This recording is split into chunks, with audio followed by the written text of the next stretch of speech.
Today I am going to review a lecture over the topic of summation,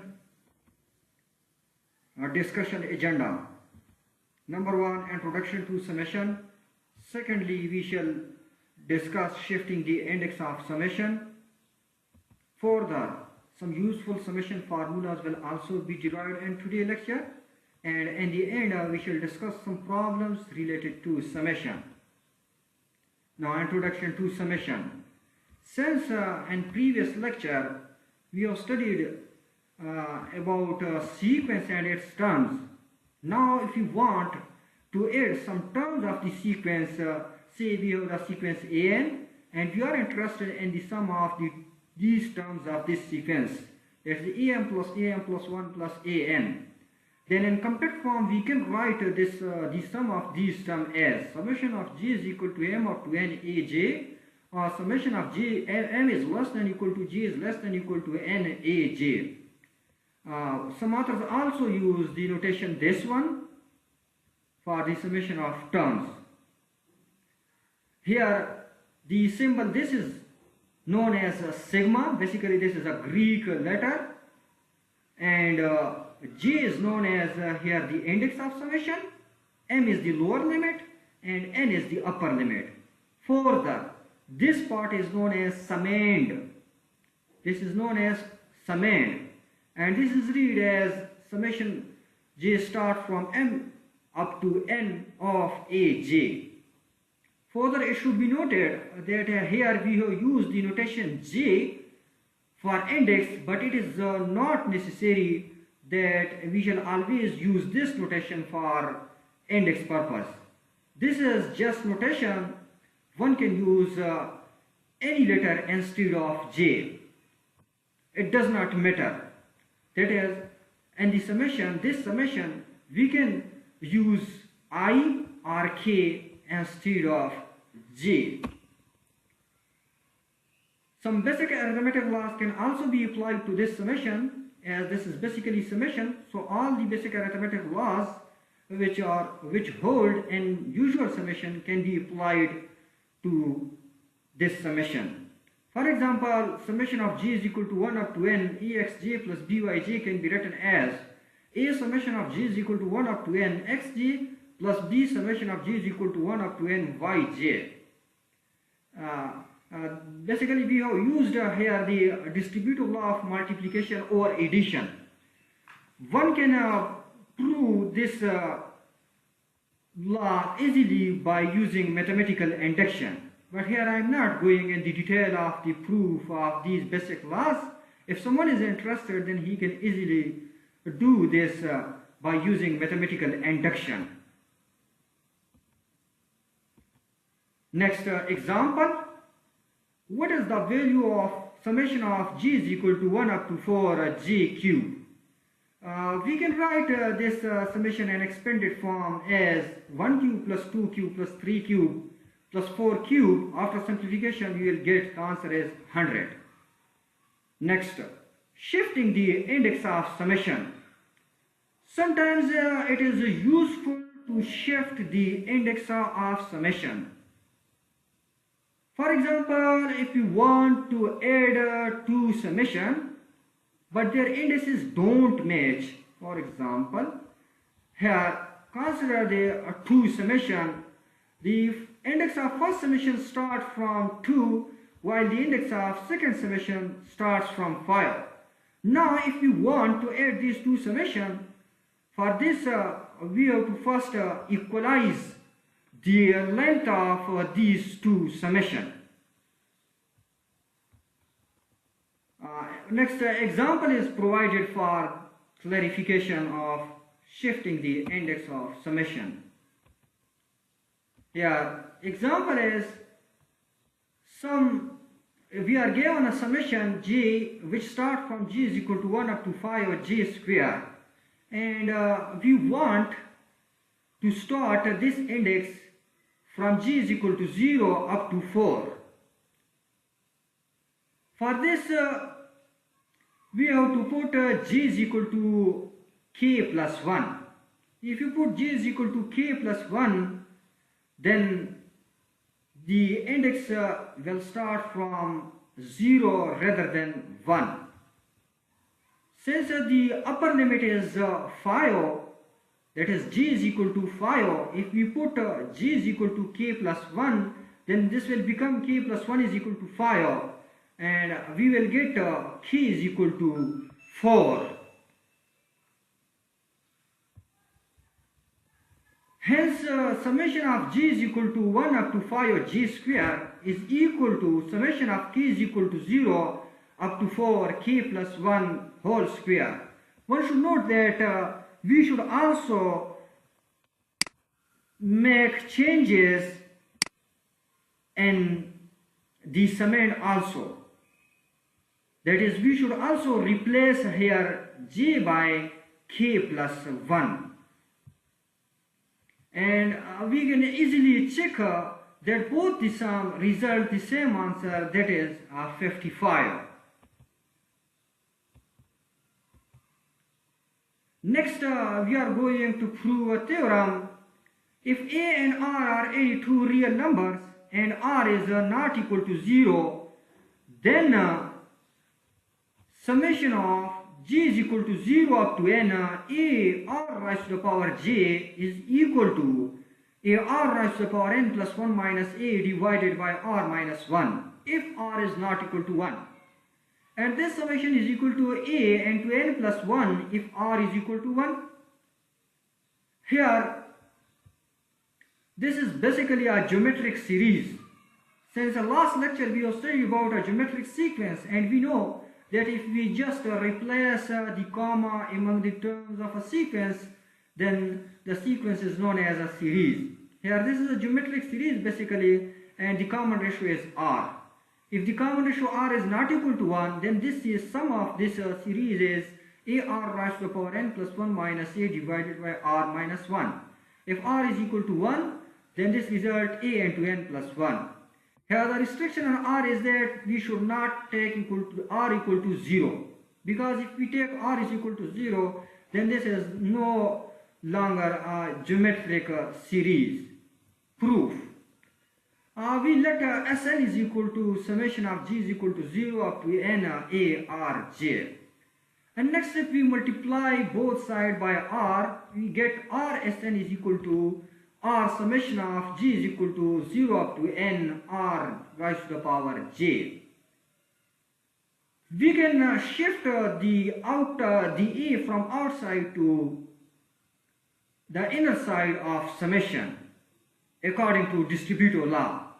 Now if we shift r to the inner side of summation, the power of r will become j plus 1.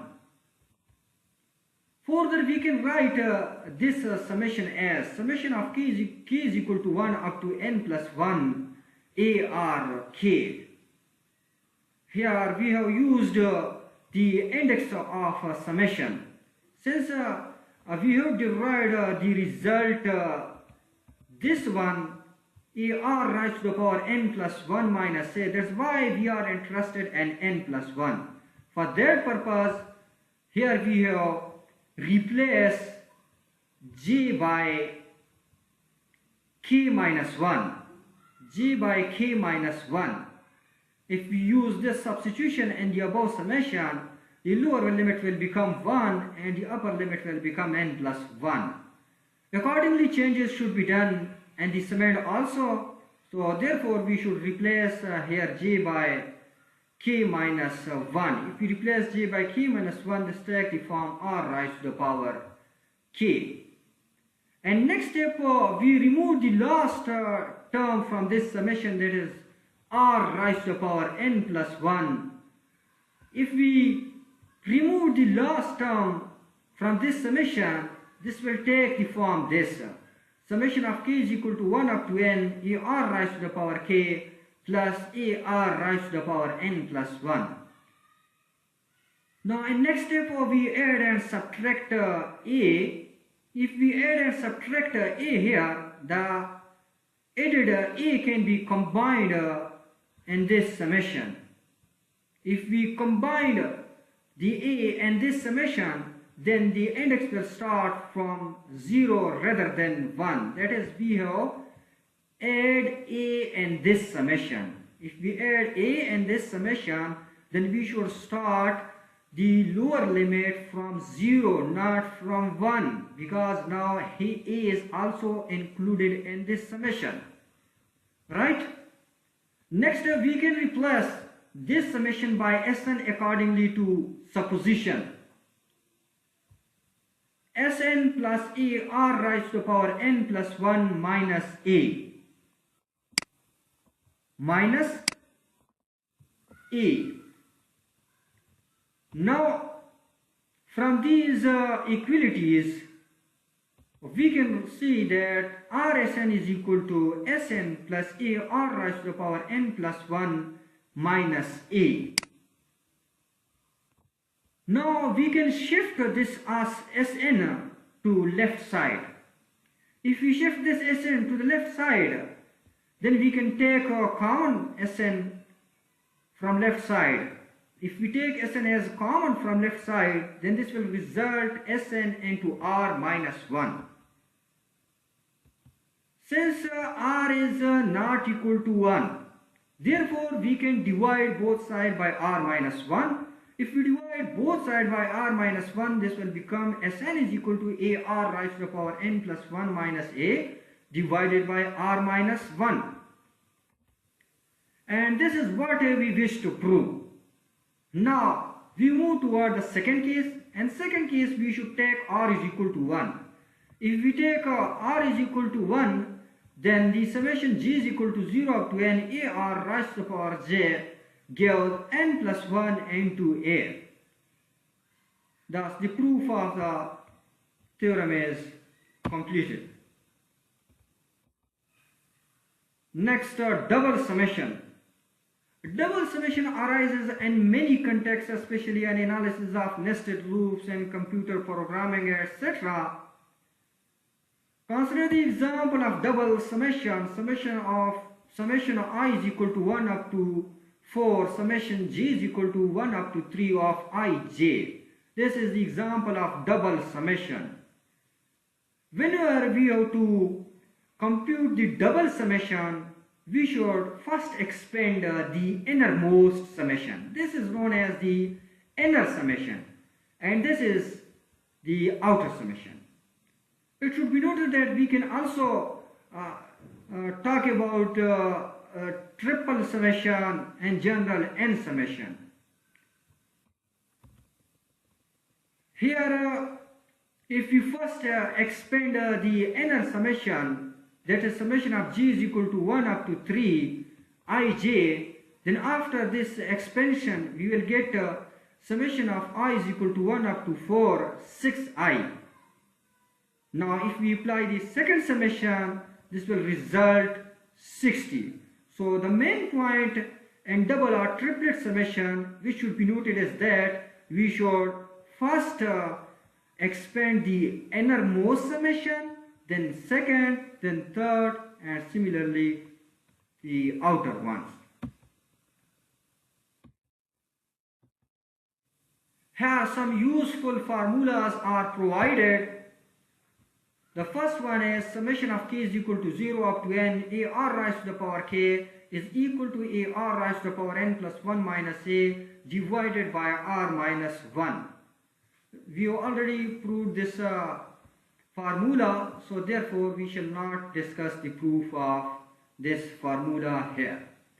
Second formula is summation of k is equal to 1 up to n k is equal to n into n plus 1 divided by 2. Basically this formula says that if we have to find the sum of first n natural numbers, then for that purpose we shall use the formula n into n plus 1 divided by 2. That is, if we have to add the first three natural numbers 1 plus 2 plus 3, then according to formula 2, their sum is n into n plus 1 divided by 2. That is 3 into 3 plus 1 divided by 2.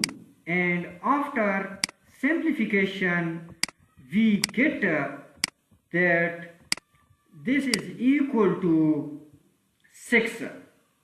Further, you can see here that the result is 1 plus 2 plus 3 is also 6.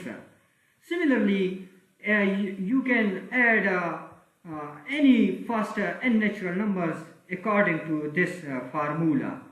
You should simply put the last term in this formula and thus you will get the answer. Now, formula 3. Formula 3 is summation of k is equal to 1 up to n k square is equal to n into n plus 1 2n plus 1 divided by 6.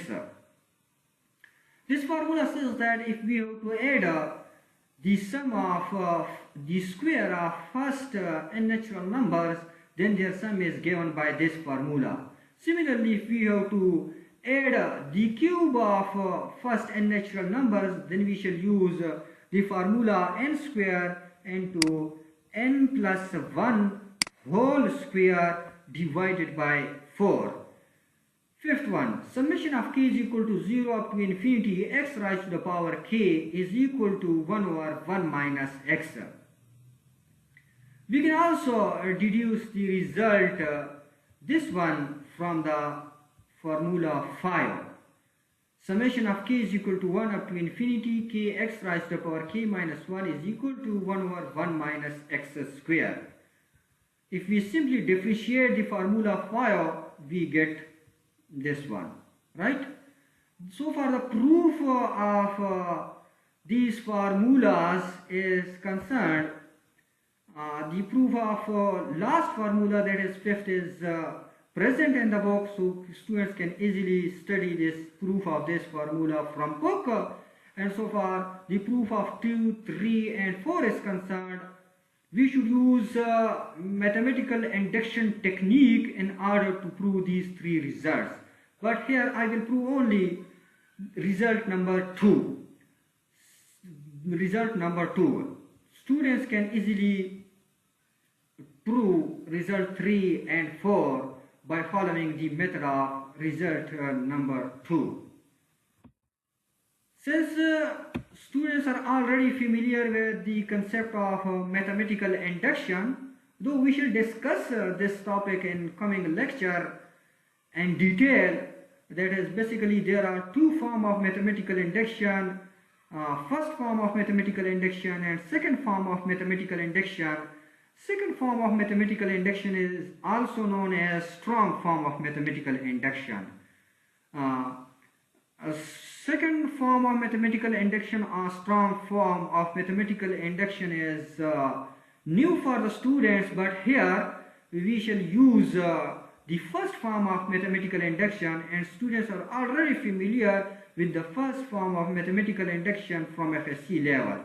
That is, in the first form of mathematical induction we just do 3 steps, and step number 1, we prove the result for k is equal to 1. The second step, which is also known as assumption step or induction step, we assume or suppose that the given formula is true for k is equal to I, and in the third step we prove that the result is true for k is equal to I plus 1. If we put k is equal to 1 in formula 2, we will get from left side 1, and similarly if we put here n is equal to 1, 1 plus 1 divided by 2, 2 will be cancelled out. We shall also get from right side the result as 1. So this means formula 2 is true for k is equal to 1. Now we suppose that this result is also true for k is equal to I. That is, summation of k is equal to 1 up to I, k is equal to I into I plus 1 divided by 2. Now we move toward the third step.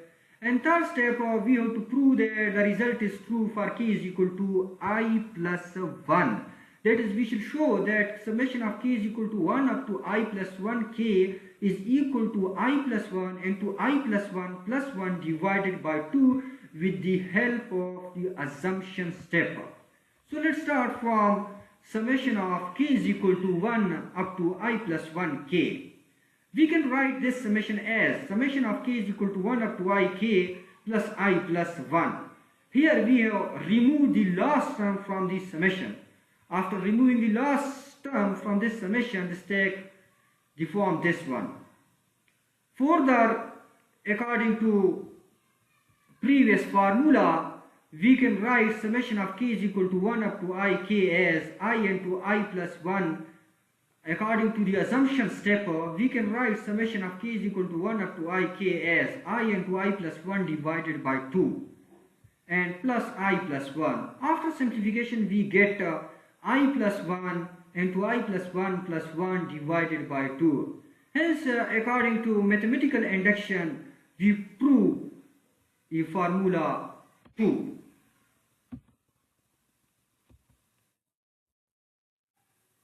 Now some problems. Question is, find the sum 1 square divided by 1 plus 1 square plus 2 square divided by 2 plus 1 square plus 2 square plus 3 square divided by 3 up to n terms.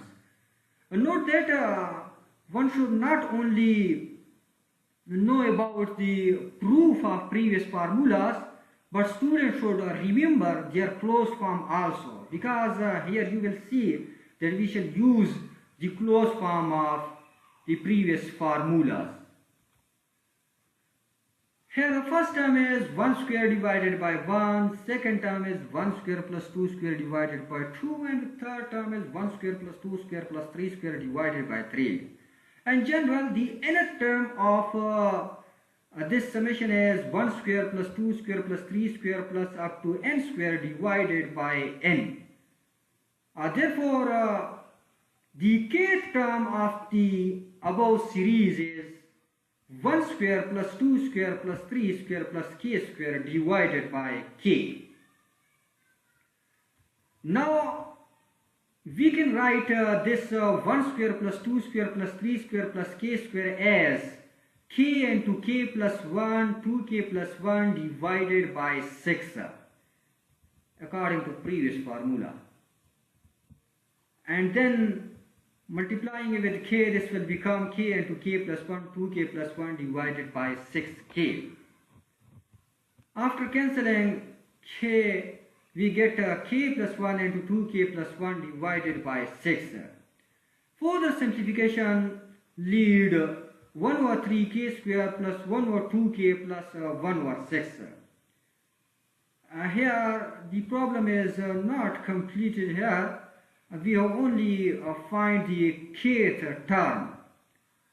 That is the kth term, which according to given summation is 1 square plus 2 square plus 3 square plus k square divided by k, can also be written in the form this.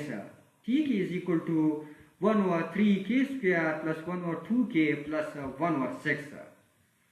Then this means that if kth term of this series is 1 over 3k square plus 1 over 2k plus 1 over 6, then the nth term is 1 over 3 n square plus 1 over 2 n plus 1 over 6. The first term is 1 over 3 1 square plus 1 over 2 1 plus 1 over 6, and after simplification you will see that the result will be 1. So therefore we can write this given series in summation form as summation of k is equal to 1 up to n 1 over 3k square plus 1 over 2k plus 1 over 6. Now we can apply this summation on each term separately, that is summation of k is equal to 1 up to n 1 over 3k square plus summation of k is equal to 1 up to n 1 over 2k plus summation of k is equal to 1 up to n 1 over 6. Further, we can drag out the constant from summation according to distributive law. Here, summation of k is equal to 1 up to n k square can be replaced by n into n plus 1, 2n plus 1 by 6 according to previous formulas. Similarly, this summation can also be replaced by n into n plus 1 divided by 2, and the third summation gives n divided by 6. After simplification, we get from the above n divided by 36 4n square plus 15n plus 17. And then I am going to left two questions as an exercise for the students.